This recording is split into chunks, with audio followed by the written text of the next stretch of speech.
Beautiful. So, firstly, I would like to say thank you, Molly. I know we've been talking about this for so long, and of course, we've been hoping someone else could join us, but she's so busy as well. And I always call you my super fan, so it's really, really awesome to have you spending your hour with me to talk about my book series. Oh, Joe, I'm so excited. It has been a long time coming, but I think it's perfect. I actually had a chance to do a little bit of a reread last night as Oh, well. really? Yeah, I'll talk about that later though, when we Yeah, get to that's that.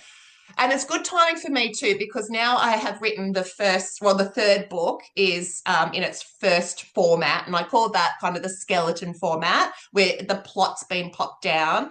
And I'm about 100 pages off finishing the whole series, so the fourth book, which Wow. is really exciting. So, and then I go back and I do a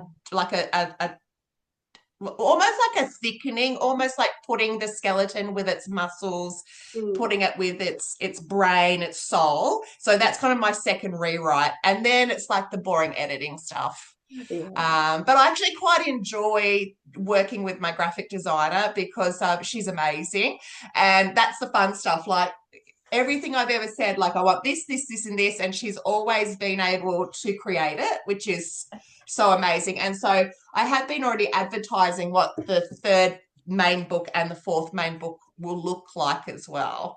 And it's kind of surreal, to be honest, like to think I'm nearly finished. And then I've got all these plans because I'm a person who loves to have plans and I love to be learning and doing the next step.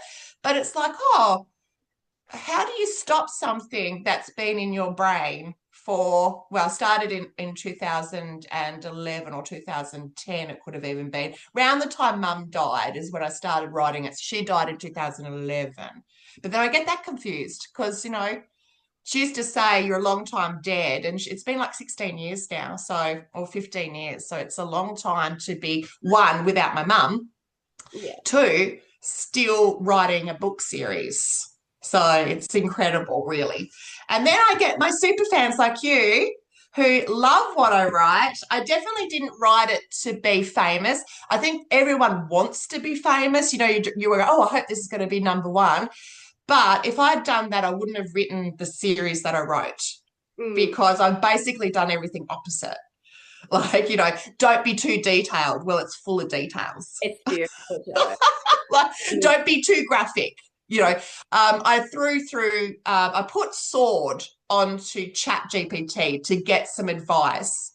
And it was hilarious because Chat GPT says to me, Joe, basically like that scene, and as we know, the very graphic scene, you need to rewrite that. And because you're going to lose a lot of readers Oh, by because of that scene. yeah. And I was like, well, too late, chat, because the book's been out for like, I don't know, 10 years or something, the first book. And also, it was meant to not be comfortable. Like, Yeah. there's lots of things in my book series that are not comfortable. And for me, this is like writing my story. And my story, my life has not been comfortable, and I've made loads of mistakes, which is awesome for a book series. I've also had many characters in my life, which are great for a book series as well. Um, so yeah, chat can get stuffed really because I feel like chat would be very beige if they were writing your book, No, you and know. I think your writing, Joe, is so like feminine as well. I was thinking about it before, and I think it's so flowy, and there's different scenes that really leave you on like cliffhangers, and the depth that you bring in with all the different textures and all the different imagery. Like, I think that's what makes your book series. I'm shocking. I cannot finish a book for the life of me. But with your series, I honestly like could not put it down. And when I was rereading it last night, I think I jumped into bed at like 8 p.m. and I was still up at like 11. And I was like, I've got to put this down. I need to go to bed. Like, seriously. Um, so would you say that you kind of were inspired by this book series by your mum? Was that kind of what influenced you? Well, mum, of course, was a clairvoyant. Yeah. and she always said that I would be writing a book. So it could be some sort of kind of suggestion as well going on. But I've always been a writer. I remember when I was at primary school, I had to go and learn how to write. You know, where everyone else knew how to spell, I had to go do extra classes because I couldn't spell. And so I think I was probably autism, to be honest. Like I've kind of self-diagnosed ADHD and autism, but dyslexia, absolutely. And so I'm not comfortable in my editing skills. I'm not comfortable as a writer. You know, I couldn't teach grammar. Yeah. However, I'm a storyteller. And it was like, just do it. You have all this story. And honestly, Sword was incredibly domineering. This is an angry book. It's not an easy read. And what I always kind of praise myself on is being real and realizing that human beings aren't always the heroine and the bad guy. Yeah. We're both. Yeah. And this is where my whole characters in every situation we love and can see that they can also be very prickish. So, and I think that what I really wanted to touch down on is that I sometimes I wonder if I'm narcissistic. Do you know, like, and then I think, well, maybe everyone is a little bit narcissistic. Do you know, we've all got a little bit of it. And I see that a lot with my characters. They can have, and they're very toxic, but then I can be very toxic. So this is where I kind of take on people's energies and realize that we're perfection as imperfection. Yeah. And we'd be really boring if we were all perfect, wouldn't we? Yeah. So mum was, you know, my first love of my life. Mum, and I'll probably get a bit teary about it because she was my best friend. And seeing her die of ovarian cancer was tough. And she was incredibly dignified even to the last minute. She was still reading nurses' numerology while she was dying, right? She just loved the craft so much. And it was fun because Mum and I learnt the craft together. And I always wanted to be a witch. She always was very much white light. You know, she still believed in, well, she believed in angels and that kind. She wasn't religious by any measure, though. She was spiritual. Yeah. And she always said to me, Jo, why do you go to the dark side? And I actually felt quite comfortable, whatever we predict is the dark side. And now, because I am a clairvoyant and the job I do is healing and stuff like that, I'm not scared of anything too sinister because I've been there, had a look at it and kind of called its bluff a little bit. Yeah. But I think, you know, just not to be too rude, but I had Jehovah's come to the front door and they said to me, why would you write a dark book? And, you know, and I said, well, people have to go through the darkness to see the light. And it wasn't meant to be a book of self-care or self-realization. For me, I was angry. I just lost my mum. I was angry at my dad. I was like angry at everything.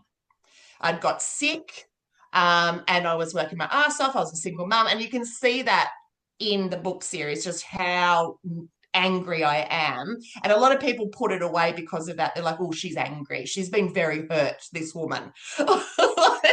I loved all that depth, and I love like this wild woman type of archetype that your books have. Like it's like so mystical and like introspective. Like I remember reading it being like, oh, those characters, yes, some of them are like real pricks. Are terrible, but I can see how they overlap with my life. And I think through your writing, like, yes, it's dark and it has its insane moments, but there's like that's where we get our wisdom from, isn't it? It's like our little light shines from the darkest spots. And so I think you did a good job personally. Well, when I started writing Sword, I had no plan, and that's quite Yeah. obvious about how many rewrites I've had to do with it. Like it's quite, there was no plan to it, but it was obsessive. It Yeah. would keep me awake at night writing it. And what I found really interesting all the way through my book series, actually, something presents itself almost the day or two before I go to write the next chapter or write the next section. And I'm like, oh, that so relates to what I'm writing at the moment. So I've had universal signs the whole time, which I kind of go, thank you, thank you, thank you. And one of the things too is each book's been taking me, like 5 years to get back to because life's been busy. And I've been lucky enough with the third book, which I wrote, I think I smashed it out in like 2 months. And that's the generation of my children. Yeah. So, like the first book, Sword, is my generation, my story. Then we go to Wand, which is my dad's generation, my mum's generation. And that gives us insight into why I'm the way that I am during my story. And then I got to write my kids, and it was so easy. It was ridiculously easy. I just went like this and just like powerhoused it out. And I suppose I've known my children their whole lives. So I could hear the tone of my son and what he would say. And then I would hear the tone of my daughter and I know exactly what she would say. And so it was really easy to write that stuff. But what I acknowledged is I'm not that person who wrote Sword. I'm not even that person who wrote Wand. So when I'm writing Cup, it's like this is the new person. And so I realized those characters have changed, evolved as well. So Yeah. when I look, say, back at Emily, she's not who she used to be because she's now had 20 years of life experience in between the books. So it was kind of weird to adapt and say, okay, how would she have evolved? And some people, as we know, don't evolve. Yeah. Some people, you can see them 40 years later and they're still exactly the same people with the same belief systems. But then other people you meet and they're nothing like they were when you met them years ago. And some people have got worse, some people have got better. But I try to like tap in also to the fact that I've got a plot line. Yeah. There's a plot happening and I need this to go with this. And my book series, as you know, is complicated. It's not for like the feeble-minded. It's a web of like destinies and reincarnations and people who used to be angry with each other there, but they're not angry with each other here anymore. And so even myself, like this is why you are going to be so pinnacle to my editing process, because after I finish the second rewrite, I'm sending them to you to find the mistakes. Oh, Not the editing mistakes, the plot, the character mistakes, because you'll pick it up.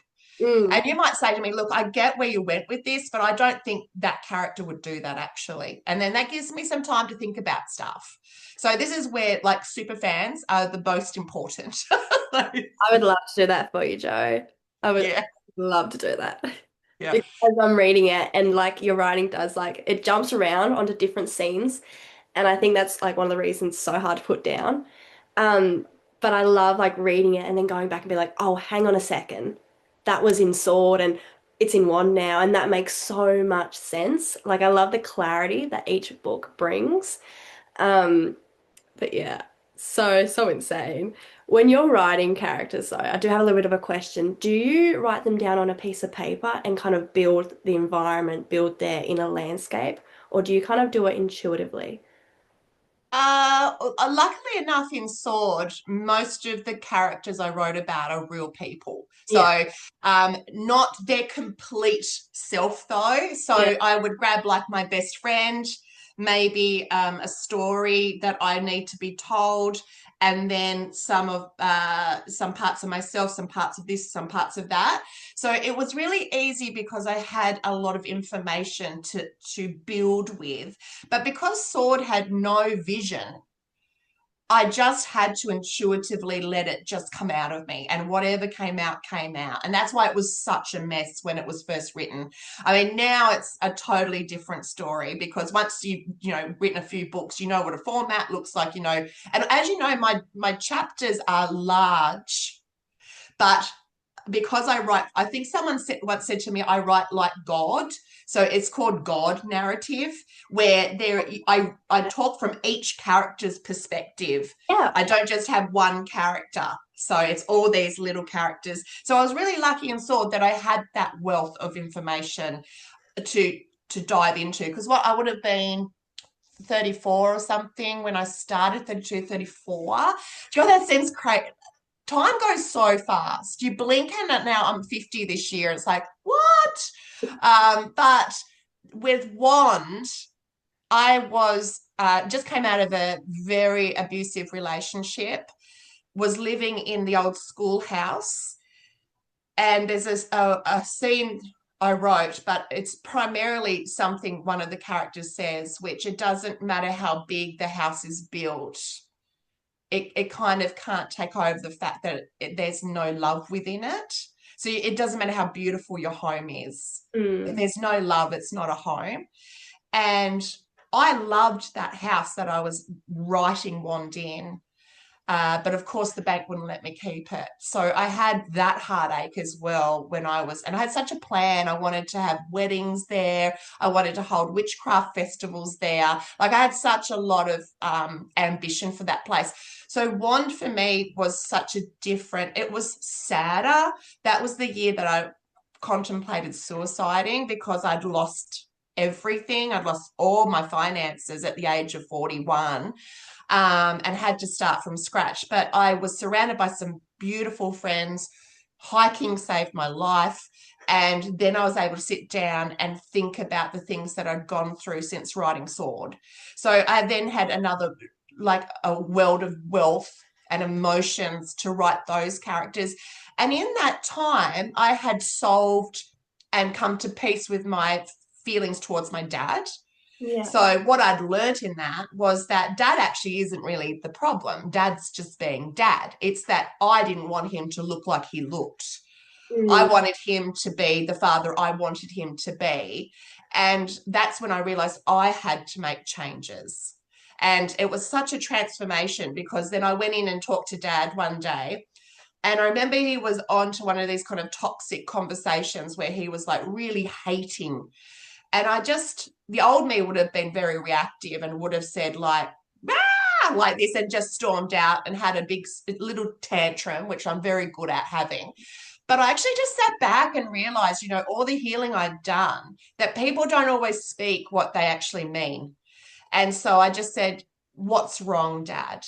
And his whole body slumped and he said, "I'm lonely." Yeah. Oh, Joe. And from that moment, I realized that this stuff he was saying wasn't really what he was feeling.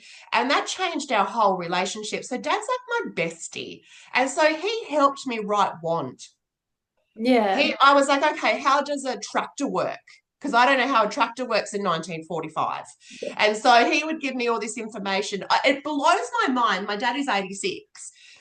And he can remember being born in the Second World War and having food tickets and just a fridge that didn't have electricity. Yeah. Yeah. And now, look, we got AI. We're like, it's just like he's been here for that whole transformation. It just blows my mind. Mm. Definitely. Yeah. So yeah, back to your answer. Yes, research. I research like nobody's business. People think that people like me who are clairvoyants and healers, that we're just woo-woo and everything is intuitive.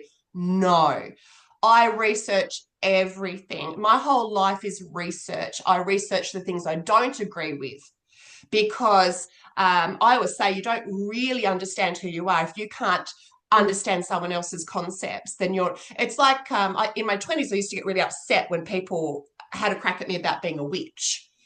Now I'd be like, yeah, whatever, I don't care, and it's great that you asked me actually, because I'd love to tell you, but if you don't really want to know, I can't be bothered. And that's why, I've been to Israel and I've been to Nepal and I've been to all these other different cultures.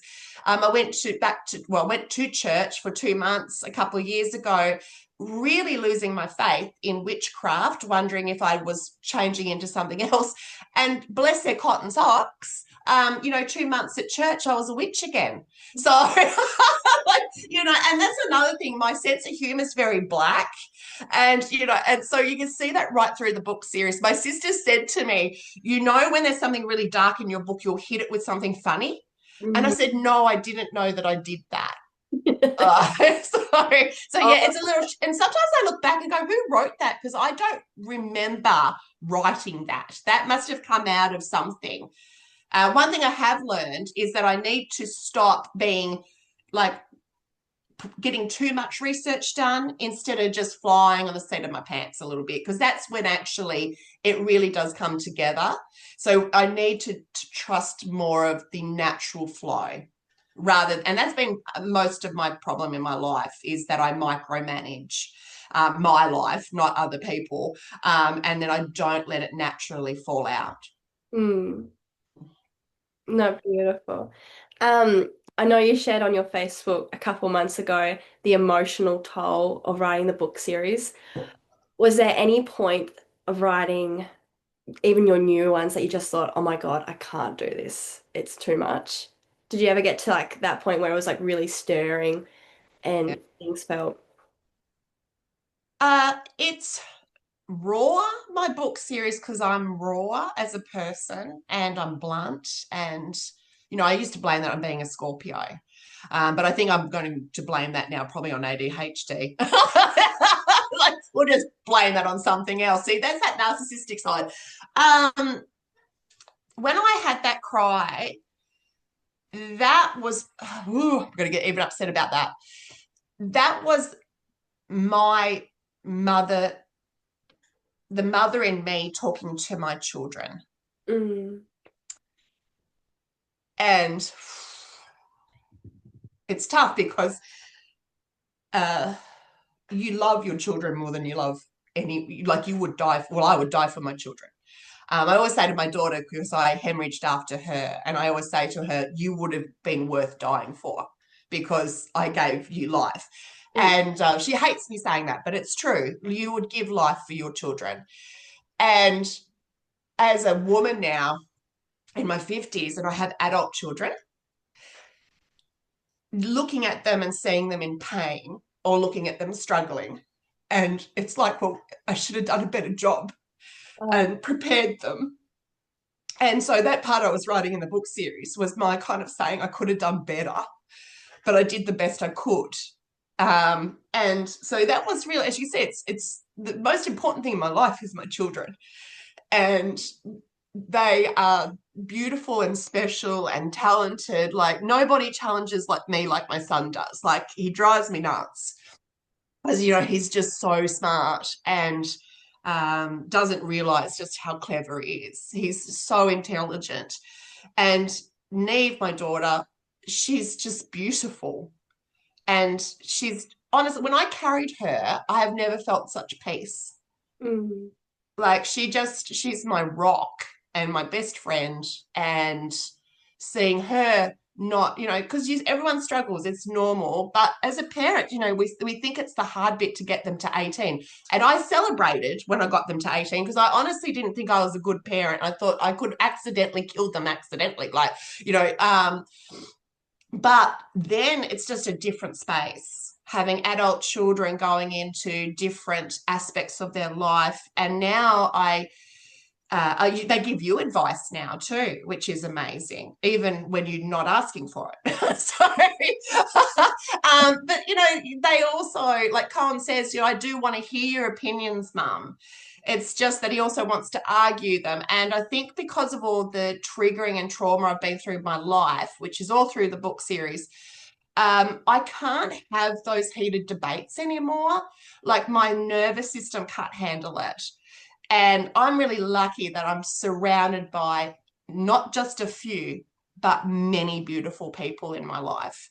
And people, they say you reap what you sow, or is it sow that you reap? See, there's my dyslexia coming in. So which way is it? And yes, I've been single for most of my adult life. I had 10 years with the father of my children and then on and off relationships that were really quite toxic. And that's exhausting. And so now I just want peace yeah, and you just want healthy and you just want kind words. And I'm not into this rhetoric now of running on anger like I was in Sword. Sword, I was angry. Now it's, I think sometimes it can come across as um, not caring because I'm not jumping up and down and screaming and carrying on like a pork chop like I used to.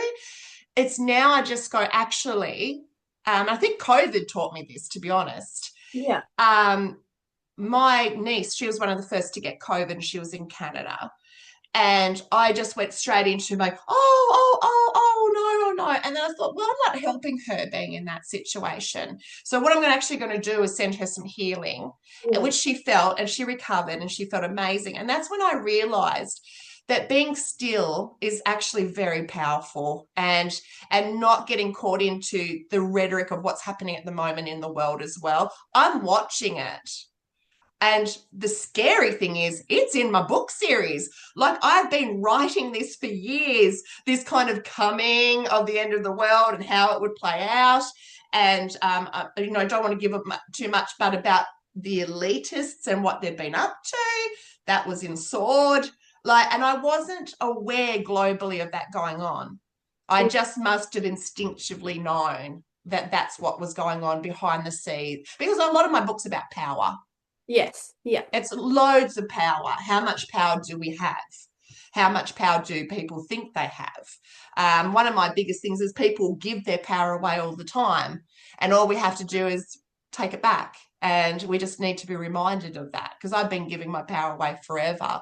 So, I mean, the book is not, well, I call it apocalyptic, because they're my favorite movies. I love a good end of the world movie, like, tidal waves and like a big, it just, and I'm just maybe a sadist when it comes to that stuff. I'd much rather that than a soppy rom-com. I'd much rather a horror movie than watching, a crime movie. So I love a slasher movie. They're the best. Yeah.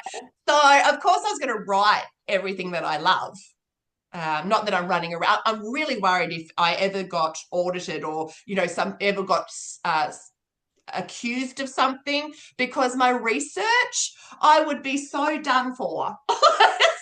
I would be like, yeah, she's done it. So, and I needed to actually introduce you, but I'm going to do that anyway at the beginning with the writing and stuff. But it's such an honor, because it's not just you, like a reader of my book. You yourself are amazing. So, you're doing healing, your uni degree. Like, did you want to just quickly kind of introduce yourself? Of course, I'm happy to. So my name is Molly Carter. I first met Joe in 2021. I think. Is that right, Joe? It was a fair while. Probably. Yeah, probably. So yes, I would have been 23. And I met Jo because I came to her for a psychic reading. I had just finished a job I was working at. I got out of a really shitty relationship, and I kind of was standing at these cross paths where I wasn't not really sure where my next step was going to be. And I went to Jo for a psychic reading, and everything just made sense. And it gave me so much clarity. And I was like, oh my gosh, I need to be on what she's on. I need to get into this. So through them, I kind of started my Reiki business, of course, with Jo's help and all my beautiful support that I have around me. And I think this is just like a full circle moment, because I have always looked up to you, Jo. Like, and now when you asked me to kind of do this little Zoom call, I was like, wow, Molly, when she was so much like a couple years younger, would be shitting herself. But I love the book so much, and I think when you are passionate about something like you are, Jo, it makes it so easy. Like, I Mm. can feel all the emotions and the depth that you bring into your work, and I think, oh my gosh, like it is your soul, it was your heart on paper. And I love the vulnerability that you bring into the work as well. So that's a little bit about me. I'm also a bit of a nerd when it comes to this stuff. So not only did I get Jo's books, but I also got her oracle cards. So when I was reading the books, I was also bringing up like the oracle cards and being like, oh, okay, that's her. That's what she's doing. That's what her essence is. And I use them religiously as well. Because you don't just read the characters, you actually get to experience them in their fullness. And because I know Jo and I know people in her world, I can put things together and be like, oh, yes, that is that person. I can feel her warmth that Jo's writing about. Um, so I went a little bit nerdy on the books, and that's probably why I finished them so early. But I first picked up the books right when I was doing my uni exams. And at the time, I should have been studying, but I couldn't put the books down. I honestly could not put them down. And I actually didn't study for my exams. I chose to read Jo's books instead. And I think that speaks volumes of how beautiful they are and how much I value them. Oh, thank you. And it's interesting because it's not everyone's cup of tea. You Yeah. either love it or you hate it. The first 100 pages of Sword is what, I've had people blatantly say it's boring. They go, oh, it's so boring. And other people are like, it's too aggressive, or I don't like the way you write. I mean, people, when they know you, can be very, very honest about like, oh yeah, no, I couldn't. I've got one friend who's writing it down, like she's strategically putting all the covens together and who's who, and I'm gonna love looking at how that turns out. But I sent Sword to maybe 15 publishers. And that is a long and boring, horrible process. And because it's hard to write about your own book, I think. It's the hard people go, tell me about your book. And I'm I just wrote the book. And I'm like. One friend of mine, she says it's about relationships and intricacies within relationships. Other people say this, other people say that. I suppose it's what you get out of it. And it's like art. You pull from it what you know, and you pull from it and how you say it. It's suggestive. It's all these different kind of things. It's some people see empathy, other people see aggression. But the rejection process was horrible. And it got to the point where I wouldn't even wait to get the response because I knew it'd be a no. It's a niche in a niche in a niche. Do you know? It's like oh, it's witchcraft. Well, that everyone's going, I can't be bothered with it. Like, oh, it's about women, can't be bothered with it. It's too aggression, can't be bothered with it. I have been compared to New York writers. So apparently they're a little bit more, and that's what I loved when you said it's feminine. I see it so masculine in my book series. Yeah. Oh, Yeah, I see it so, and it's like, when am I going to get, and that's why I loved Wand, because I got to be a lot softer. There's a lot of softer characters in Wand. The girls can be pretty and just soft and vulnerable and uh, but now I'm so grateful that every publisher said no.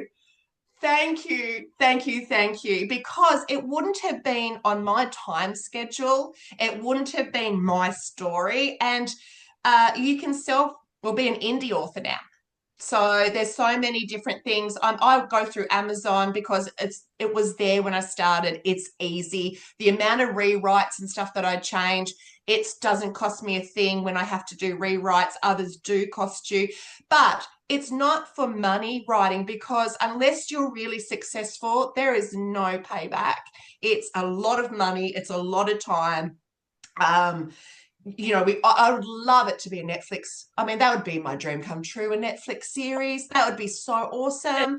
But I'll probably start manifesting that after I've finished writing it. But because it has been an organic process, I couldn't do what other writers do. This is my legacy. mm. It's my story. So I couldn't, if they were like, write it now, I want this in by this day. I just don't work that way. And I've met a lot of authors in Hobart that are indie, and they are that way. They're insanely talented and so good at getting it done. Motivation, determination. I'm not. I'm somebody who has to flow. So it's like, okay, I feel ready to write that part now. So I write that part. And it's been a bit of a bugger for the readers to wait. But by the end of this year, the book series is done. It's all done. So it just really now comes down to the editing process. ChatGPT makes that really easy now. The editing. One of the biggest problems is literacy. When it comes to being Australian, we are taught at schools both Americanized English and British English. And our computer systems are all American English. So it's spelt very differently in a lot of ways. And one indie writer did say to me, I write in American English because they're less, what did he say, grateful if they have to read British English. Ah, okay. And Yeah. I was like, well, get stuffed, America, because my roots are English and I'm going to write British English. But that itself has been a nightmare because even when I think I'm writing British English, I'm still trapped in that Americanism. And of course, all you see is these red spelling mistakes throughout your writing because the software says it's a mistake. So ChatGPT, you say, please edit that in British English. And it goes shoop and just changes all those mistakes that myself and the editors haven't picked up Yeah, because wow. they're so or I can't even speak now, ingrained in us Yeah. to see it in American. Yeah. So yeah, and that could be really weird for even Australians reading my writing now because they'll think it's a spelling mistake as well.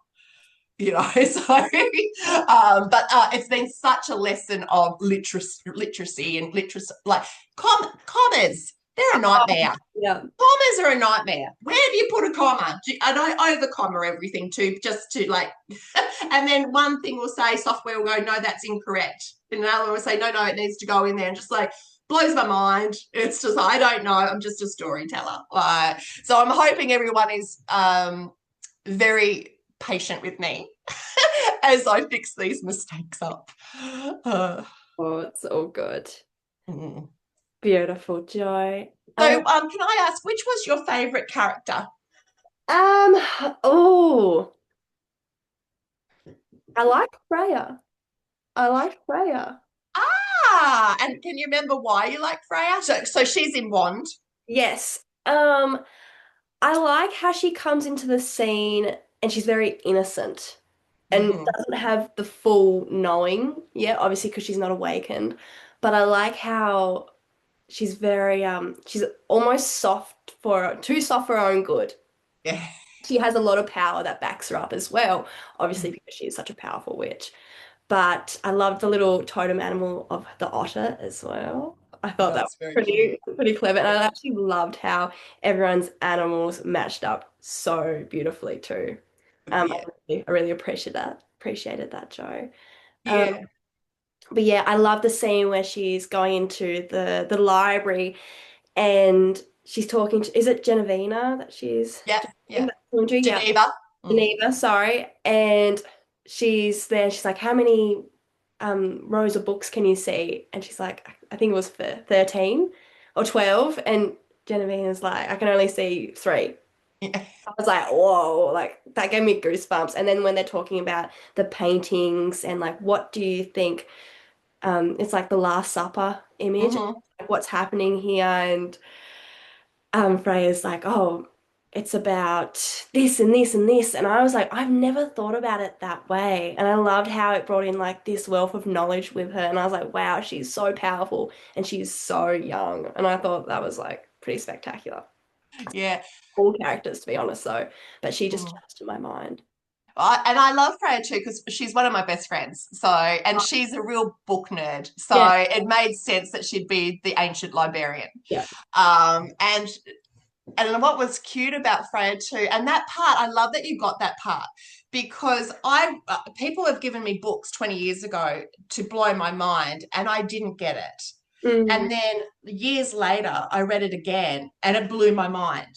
And that's where that concept comes from is that some people, you've got to be where you're at to see it. And this is why you can grab a book and put it down and go, I'm not really into it, but then years later pick it back up because we're ready then for that information. And that's definitely all those self-care books that I read in my 20s. And if I read them now, it's like, oh, that's so normal stuff coming in. And that's what that was part of. Like Freya could see more than what Geneva could, even though Geneva at that time was the more powerful witch. So we don't always have to be at the top of our game, like to be that wise. We can be actually really wise and naive at the same time. We can also be very intelligent and ignorant. yeah. So I just loved playing with those differences. But what I loved about Geneva was she had a job to do. She never really wanted to do it. Mm, Like she's all duty. And that's kind of something I'm not always good at, is duty. My sister's very much about duty. And of course, Anana is my sister. And I was so scared because I had to make the tension between my sister and Pagan like quite heavy. And of course, I've got a great relationship with my sister, and she always says, I should have been insulted by my character. But she didn't. She saw it in its integrity. And honestly, she's the best sister in the whole wide world. She's a Taurus. I'm a Scorpio. So we're kind of sisters in even that, in the opposites. We're opposite in character, but we have a lot of core beliefs that are very similar. We're just, I always say we're chocolate cakes, but with different toppings. Do you know? So we have that kind of, and that's why she can see the big picture. And she's always like, you're so creative. You got all the creative stuff. I think, thank goodness, because I don't know what I would be doing if I wasn't doing what I'm doing now. Because I wasn't very good at anything else. You know, like I didn't think I was very good at anything, and I certainly don't like working for people. So, you know, I like to run my own show, and it took me almost 42 years to realize that. So yeah, we learn, and that's why the books are so different. So with Cup, and I suppose we should talk about the fact that it is based on the tarot pack. So, you know, swords is swords, and so I wanted to be quite firm in swords. Wand is about power and passion. Cup is more about emotion, and that was very emotional. I, like, as you saw, cried my eyes out for a lot of writing that. Where Pentacle is, you know, if you look at pentacles, take it out of, because there's a lot of, like, people think pentacles or pentagrams are evil because of the 1980s. Do you know, serial killers and the devil worshipping, and, you know, it wasn't a good look to be putting it upside down. But where it comes from, you can see it in all cultures or religions, and it is all of the elements. It's the air, fire, water, and earth, and soul or spirit. So it's a really powerful symbol, and that's why it had to be the last book, because it's all of those elements coming together with my sole purpose. Yeah. So it was an original coven. This seems to confuse everybody. I wasn't quite ready to write Wand yet, but I just wanted to write a few of the big stuff so I could remember. So this is kind of like the gospel, really. These three secrets in this book really do come into perspective in the last two books. So you don't have to read this, because I do go over a lot as we go through, because I think, well, maybe some people haven't read it, but it is important to grab here. So it's one of the cheaper, obviously very cheap books compared to the other books. So does it inspire you to write? Oh, Jo, you have done such a beautiful job in writing. I don't think I would be any good, to be honest. I love that you say that, because I look at my work and I say it's terrible. No, I think you hold the torch up very high, and I would not be able to catch a glimpse of it. But what do I teach? Always walk in your own lane. Yeah. So, you know, read as your own reader, heal as your own healer. Like, you know, so write as your own writer. I remember the character that's based on Aquarius, he said to me once, there's no point ever writing about anything because everything's already been written, and written well. And so if I'd taken that on, I wouldn't have wrote my book series. So I'm glad that I didn't listen to Aquarius. Otherwise I'd be like, well, I wish I had written that book. Yeah. You know, now that I've got a partner writing the last book, the last two books, there are just some nights I go to bed, I cannot sleep, because my brain's going, you got to put this in here and you got to do that. And he's like, are you just going to go to sleep? Am I waking you up? I was like, no, you're not keeping me awake. It's the book series. Like, it's the characters. They won't leave me alone. So, and there's, I did a test with Chat, and I said, Chat, how would you write the last book? And it was horrendous. It was so bad. I was like, if anyone ever says to me, ChatGPT wrote my book series, I will laugh, because Chat cannot write a human's perspective as a human has lived it. So it was like, no, no, you couldn't. So anyway, it was really good to see what it could look like. And I was like, ooh, no. No. Um, and my brain, I say that I've got all these characters, they're all part of me. And that's why I don't want anyone to ever be insulted by their character, because I've just used their beautiful essence. It's like I've been able to add in, like you, into my book series like this year, which is so cute because it was like, who am I going to bring into this coven? And all the people that are now primarily around me, I just brought you all in because I was like, and it's I'm sentimental. I am having my 50th this year, and I want people that I've fallen out with, but I still love and I still cherish them, and they're not part of my life now. I still have sent them an invitation because they were part of my journey. And because of this sentimentality that I have, it means something very deep to me.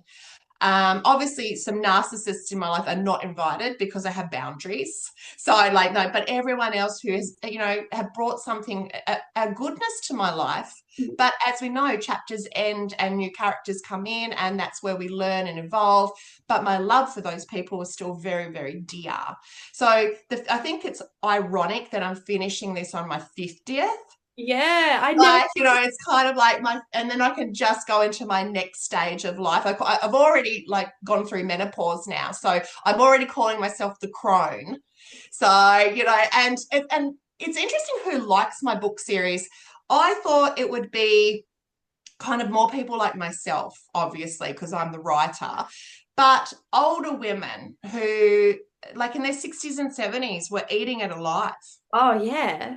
They loved it. And I'm just wondering, have we changed to some degree each generation where they just, I think they were still in this like fighting for the girls and saying, yeah, we did live a life of like submission and couldn't go to work and couldn't do this. And these are all these things that I bring up.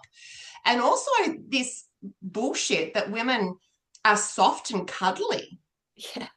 I've never met one woman like that. It's like my son says we are fierce. He's like, he never saw women as we've got things in place that keep us small, but women are not small. No. And so it was nice to write from her story rather than his story. Yeah. And then I was able to step even further into women and female and femininity and have a crack at it. Do you know, I was able to say, well, we're not always great girls. We're not all, we can be this, and this, but that also makes us powerful because we're also this, and this. Yeah. And one of the big questions that I'm thinking might be a conversation later is because of witchcraft. I'm coming from a masculine and feminine perspective. And throughout the book, we have lots of different types of genders, but I've kept the sexes masculine and feminine. And this is where I think I could get a little bit of triggering later for people to say, well, what about this, and this? And you didn't bring this, and this into it. But I just wanted to simplify it. Yeah. Because I don't want theys and thems not to think that I saw them. Yeah, but even with that, Joe, I think there's like one moment in Wands where you say the darkness isn't gendered. Yes. I Yeah. think off memory, I think you say that because when Well, actually, that's a huge point, and thank you for bringing that up because that is true. Because the goddesses are the feminine, and yeah, the gods are the masculine, and the darkness is ungendered. yeah, Yes, has no gender, and that's where it's able to turn and swift and be this and be. And of course, the darkness, it wasn't always the darkness. It's perceived as darkness when it was actually the light. yeah. So yeah, there's so many different details in the book series that just even blow my mind, and I wrote it. Like, Some goodness. channeling absolute downloads going on constantly. And I keep saying to Marcus, no more, I'm never going to write another book. I'm never going to write another book. And he's like, I will remind you, because he knows how much work goes into it. But it's like, well, maybe later on, I would never take a challenge on like I have. I would never take on this huge mammoth journey that I've got on. It would be short and sweet stories, I would say, if I was to move forwards. But I really enjoyed writing fiction. Anybody like there's a million self-care books out there and religious texts. And for me, writing it in fiction softened it. I could be a lot more honest about the things that I feel and I think and I perceive and how I see others and how I see myself. And so it gives you kind of scope to be really raw. Like where if you were writing your autobiography, you'd be like, oh, will I get sued? Could if I mention that name? Like, so, and that's getting back to those characters that I'm so blessed to have all those characters because they're everybody, there's essences of everyone that's ever been part of my life. And that's why I want to say thank you to them. So even though I needed them plot wise sometimes to be the baddies, I don't see them as the baddies. It was just that, oh, I'll just make you interesting. You know, I need you to be the bad guy, Aquarius. Like, you know, Yeah. like I need that. Like, Before you mentioned him, I was like, oh, not Aquarius. yeah. And I was really worried that where I might accidentally slip in like cups and pentacle, but you've done really well not to interrogate me too bad. Because I was like, I promise I'll just let you know. Yeah, leave it up for the surprise. I think that's super exciting. Yeah, and honestly, there will not be enough champagne when I have my book launch. Like, no, for me, it'll be this huge party. And for me, the celebration's coming in really quickly because at the end of the first write, it's, as far as I'm concerned, the book is written. So all I'm now doing is just going back and filling it. So I celebrate that last, like, soon as I write the end on the end of Pentacle, that for me is I'm going to celebrate that night as well. And I will tell even though I've still got so much work still to do to get it to the book launch. Yeah. Yeah. Yeah. Any other questions have you got for me, lovely? Let me have a think. Well, just looking at you, Jo, in the titles, the little arrow. Oh, good question. Can I just ask about that? Because I've always been intrigued. Yeah, it's changed and evolved the reason I did that. One, it's a nightmare, should never have done it because the algorithms hate it. So because of that there. But each symbol in the book series, you will see that symbol presented and you start to see why, and you might have picked it up in wand, you may not have. So the symbol is in wand. But it's actually two spaces of a triangle. Oh, okay. Yeah. So the point of it really is that we actually are never fulfilled because there's always conflict. Yeah.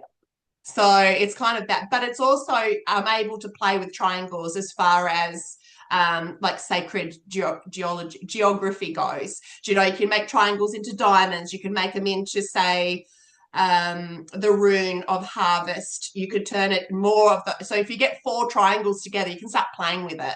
So I haven't quite decided exactly what I will do with it, but it's actually a collaboration of a lot of ideas that I had. And it just made sure that we remind ourselves that language has changed. I love the runes and that, you know, you can see a lot of modern day letters from the runes, so that the Germanic tribes. But then we also have Latin and we also had Greek and we also have, as I said, Americanization now coming in. I don't even know that's a word. I probably just made that up. I cannot understand some of the texts and the abbreviation that your generation use. No idea what you're talking about. Like, I just have no, and this is why language changes and changes all the time. So it's also a reminder that it changes and that what we said here will be misinterpreted here. One thing with being a clairvoyant is I now get everybody to record if they can the session so they can hear back. Because what happens is people will take from the sessions what they want to hear, not what they heard. And that happens with any translation. So even if we looked at the Bible, it's a translated, and we lose a lot of content from that. So I'm useless in languages. I did French and Indonesian at school, and I can't remember anything of it. When I travel, I think I learn thank you, please, and wine. Like, like they're my three words that I learn before I travel, because politeness goes a long way, and wine goes a long Fine. way. So yeah, it was kind of a mistake in some ways. Not, I think if I went back now, I would really reconsider doing it, only because of the way it presents online as far as looking and researching sword. So that's why it's a lot more interesting looking for WollstoneCraft. And that's something we should talk about, WollstoneCraft. I went to university to become a social worker, decided it was boring and I hated it, and went into history major. Now that's like doing a Bachelor of Arts, which basically means what the hell did you spend your HECSTED on, because you won't get a job from that. But I loved it and I went into history. And though I never went into being a historian, it has set me up for research. It set me up to look at, say, primary and secondary resources differently. It set me up to question who's writing the history. So it was actually amazing to do the university degree and do a history major. But what I learnt from that was Mary Wollstonecraft. I was going to And say that's in the book. yeah, so Mary Wollstonecraft, we consider her one of the major feminists of her time. And all she really asked for was education. And she was smart enough to say, women don't want to take over the earth. They don't even want equality. They just want to be able to converse for the intellect of the male. Rather than just being pretty and playing the piano, women could actually, she was smart enough to go, actually, women are really, really smart. She was surrounded by women who were scientists. Her husband and her, they didn't even want to get married. They wanted to live in a de facto relationship because he saw her as his equal. But she also nearly killed herself over a romance. This is a highly intelligent woman who's pining to death for this lover that treated her like a piece of shit most of the time. And I thought, wow, this is the thing. We are males and females. We do this. We can be so smart till we fall in love. And then we're just idiots, and this pining. But she obviously, her and her husband birthed Mary Shelley. And of course, Mary Shelley wrote Frankenstein. So one of the first feminine horror writers. So it's just a cool place. But Wollstonecraft, it was such an easy way to change the C into craft, like witchcraft. Yeah. So Yeah. it was like a good and I'm in such awe of her because the vindication that she wrote is brilliant. And she had so much to offer. And, she popped over to the French Revolution and saw what was going on over there and then popped back. It was an amazing time that they lived. There was so much upheaval going on. And this is the thing, like I learned about revolutions and why they start.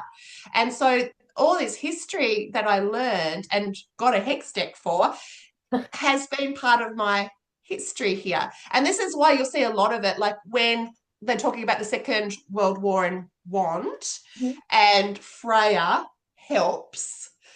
That actually really happened. Like, not how I wrote it, but what happened that night really happened. And so there's a lot of times I'm pulling truth out and applying fiction to it with my characters. And I loved that because I could sit and listen to history my whole life. Like, I just love it. Mythology. I just watched Shogun, which is Japanese history of the 1600s. And I didn't know anything about that. So I'm a real believer we need to know our past to be able to really judge what we need to do in the future. Because the one thing I learned studying psychology and sociology is that there's 5% one they don't have answers to. So nothing always fits 100%. That's a fallacy. And that 5% matters. Yeah. Why do humans do the things that they do? Why are we patterns? Why, until we register that we are a pattern, we can't really evolve? And so for history was such a display of history repeats itself is not a cliche. It's a real thing. History repeats itself until you learn the lesson. And Mm. so this is why I'm thinking we need to be talking about this. We're in a really interesting time politically, a really interesting time as far as going from, say, Pisces to Aquarius in the universe energy, where the feminine is coming in stronger. And now we have a lot of men who actually I'm going to be working with in the next couple of years. Some young men have approached me and they want to talk about spirituality within the younger generation of males because they're really lost. They're not sure what they're here for now. What is masculine? What isn't masculine? And gyms are getting really busy with men building up their structure, but not building up their spiritual side. We don't have communities now where it's church-based, so there's no strict foundations or grounding for them. So yeah, it's a turbulent time. So I think I'd hate for the men to think I'm a man hater. Certainly was when I started writing Sword. I had real daddy issues then. Now and I even say it in Sword that Pagan was really scared about being a man hater and bringing up a son. Mm. So you probably can't remember that, but it was really like how do you love your son when you hate men? So it was a big question for me to make sure that I didn't do that to Cohen Yeah. because and now I think it's reversed. I think there's a lot of hate on women at the moment online, and it's just this is the thing we see in history. History repeats itself. If you have a look at, I can't remember what the psychology or what it was called, where they put half of the crew as prisoners and half as Cool. guards. Yes, I remember. I can't remember what it's called. Yeah, I can't remember either. And you would think that the prisoners would say, oh, "This is terrible. Why are you treating me so?" When I become the guard, I would never do this to you. And what happens is they switch and they become worse. And Yeah. this is where we see revolutions because you have a period of upheaval where we dismantle everything that we know, and then it's replaced with a question mark.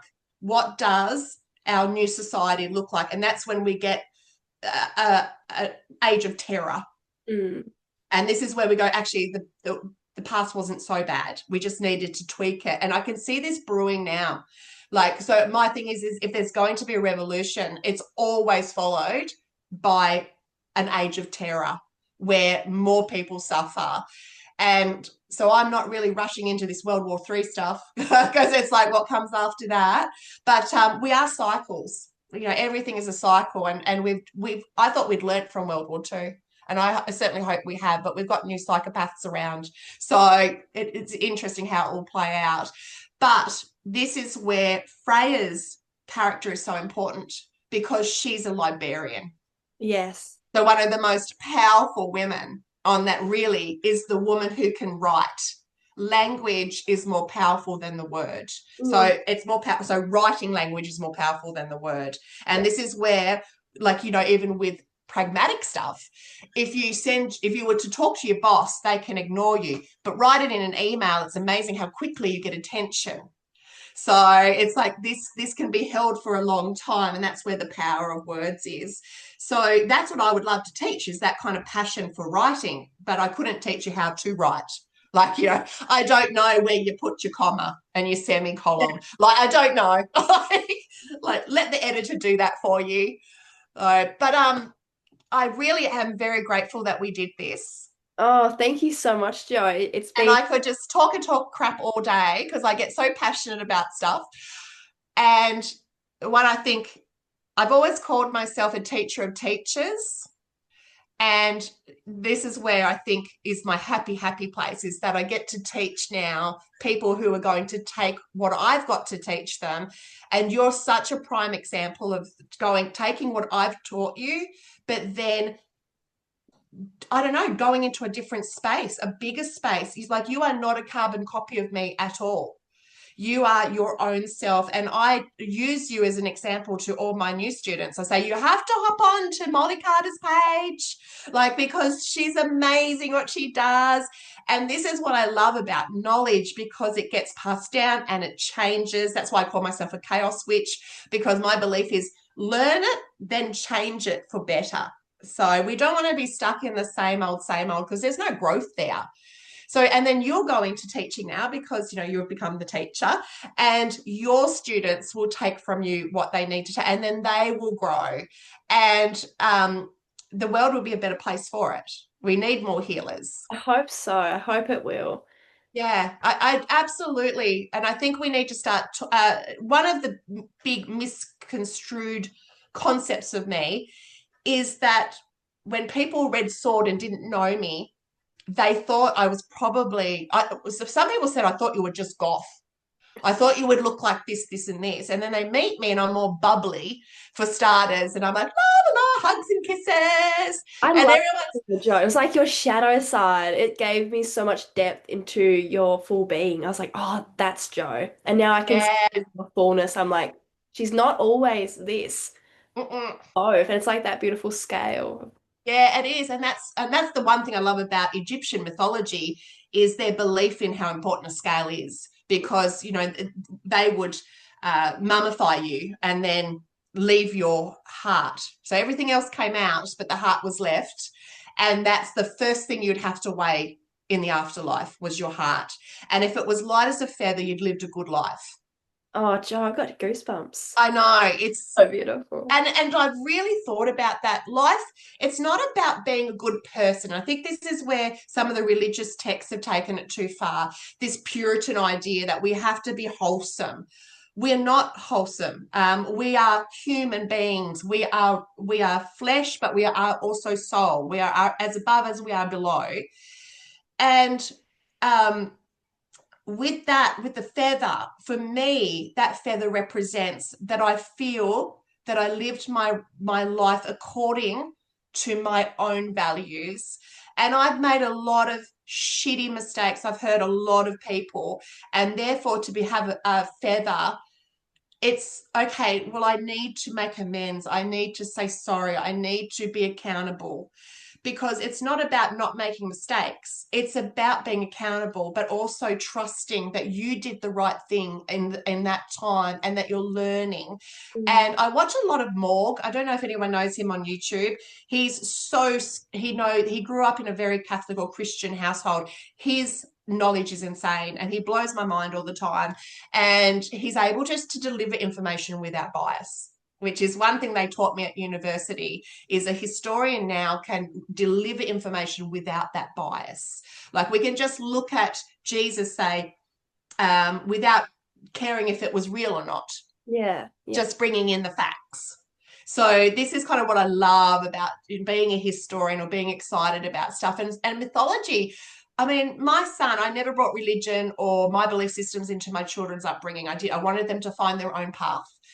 But Cohen would love mythology. He would love it, love it, love it, love it, love it. And he knows so much about it. And for me now, I'm now deep diving into mythology more than I ever have. I mean, if anyone really asks me about my core belief system, I believe at the beginning of time, the sky was God and the earth was God, because we needed both to survive. Yeah. So for me, that's really, and I think every story that's come from that, being a verbal story, has evolved into Buddhism, has evolved into Hindu, has evolved into Judaism. So I just think like every story is just a collaboration of previous knowledge. So, you know, in 1,000 years' time, just say we wiped out all the internet, but your student told your student who told your student who told your student, then we still have that essence with us. Yes. And I think that's why verbal language is so important too, because storytelling is everything. Yeah. So being able to sit and tell your story, and there's some people that really struggle to tell their story. And that's where I really need people to learn how to, because it's important. You know what? We've got 8 billion people on the planet and everybody has a story. And that's why I think I'm very anti censorship. I think don't be a prick. Like there's a difference. Like don't be a prick for the sake of being a prick, but let's not silence. One thing I've learned about life is when we try to suppress something, it doesn't go away. Like it just comes out somewhere else. Like so. Anyway, I could talk to you for hours. I just realised that you're probably busy, and I've got to get to work. It's all good, Joe. Thank you so much. Did you want to touch on anything on the end? Did you I'm sure I'll get off and go, oh, we could have talked about this, or we could have talked about that. want to do another one if you need? Because we Yeah, well, we can do it afterwards, after you read the next two. Like when you finish, you might have a lot of but why, but why, but why. And that's been one of the biggest kind of issues is like, how do I end this series? I know. It's like, do I end it this way? Do I end it that way? And I've come to a conclusion of how I am ending it, which is good because I've got 120 pages left to get this done. But I feel comfortable in the choice of the ending. So I think that's really what matters at the end of the day is this like, well, this reigns true for me. Yeah. So, but you have no idea how much that I just appreciate you and that even just I've written in one of the books a dedication to Kat that says even if just one person reads it, it's worth writing. Oh, So no, Joe. yeah, like we don't. I think everybody just wants to have this fame and fortune now. Energy is energy and you can manifest it. But I'm so happy in my life. When I wrote Sword, my life was terrible. Now I have an abundance of love, an abundance of friendships, an abundance of work ethic. I have abundance of clientele. I have abundance of good health, which I'd struggled through.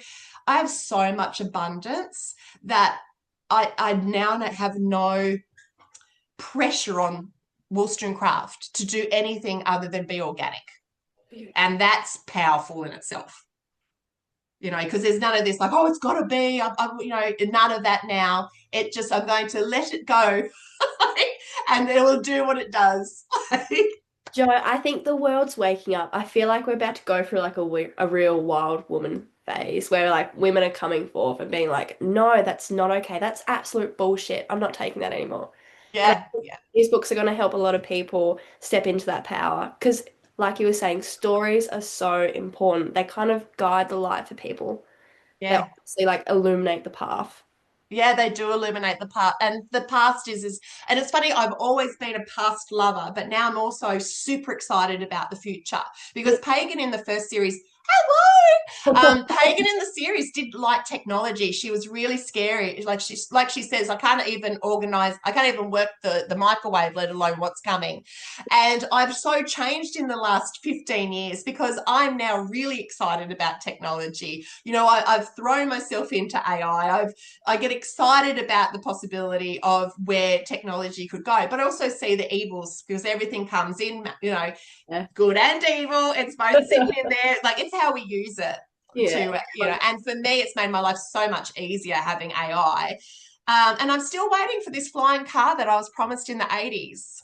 I know. So, yeah, I'm not going anywhere till I get a flying car. So, Like hovering boots or something when we meant to get like back to yes. stuff. And I'm really grateful that I grew up in the 80s. I mean, I'm a 1970s baby, but like looking back now, I think you always, at the time, you think I've been born in the shittiest of times, but then, and it was worldwide, there was a lot of stuff going on, but then you look back and you think, oh, they were the great times. So we always have that kind of golden era theme going on in our lives. And my dad, he'll say, oh, no, when I was growing up, it was the best time. Yeah. And, you know, and then I think now with a lot, like your generation, I mean, you've grown up with, you don't know what it's like not to have technology.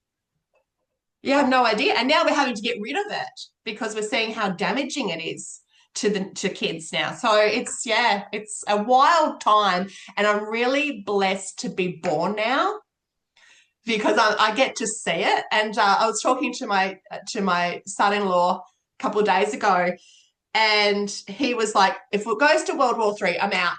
I'm gone." Is it going to I'm just going to kill myself. Like, and I'm you? like, I'm not going anywhere. I'm not missing anything. Like, I want to see how this goes down. Like, even if it's to my detriment, it's like, curiosity killed the cat, but satisfaction brought her back. So, so I'm still so excited about life, which is great. So I better let us go. Thank you so much. And I hope we get to do this again. Yes, please let me know, and I'd be happy to do the reading. I do a little video with the other lady. Is it Kat? Is her name? Yeah, Yeah. Kat, if we could, she's so busy. She's just so living her life, her best life. So, yeah, it'd be great if we could get Kat at times. But I'm also thinking now about doing, because I know so many incredible human beings that even I know the podcasts have been done to death, but Yeah. I'm feeling like if I did local stuff, talk, because there's so much here in Tassie. People go, oh, I didn't know we had healers on the coast. I didn't know what was going. It's like, really? So Oh, I feel like part of my like my numerology is that number 3, which is like communication and networking and partying. And so I know all these beautiful human beings and would love to showcase them. So it's kind of like I think a bit of a birth this week for me to step into more of this stuff. yeah. And less talking about myself and more other people talking. Oh, Joe, but I was like envisioning like you doing like community nights where you like read some of the book, like Oh, have yes. like a book club sort of Yeah. like make it more holistic and being like, okay, but now we're also going to look at like, I don't know, runes or Yeah, there's so much opportunity for me once this, because it takes so much time up yeah. writing a book. It's full on. And then it's like, I've got all this time to do stuff. So I'm going into being a celebrant.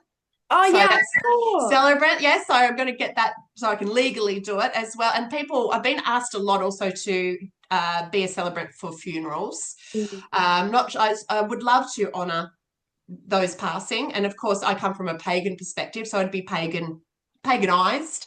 But I want to throw myself into teaching. Want to throw myself into doing things that are reach more of the masses. mm.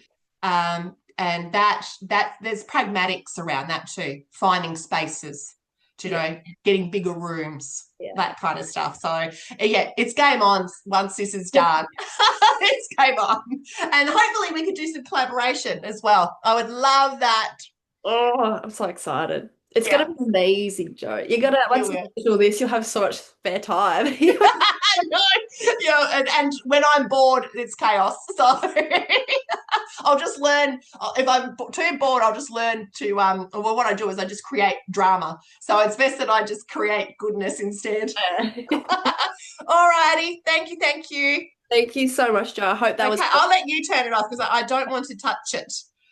let me just pause it.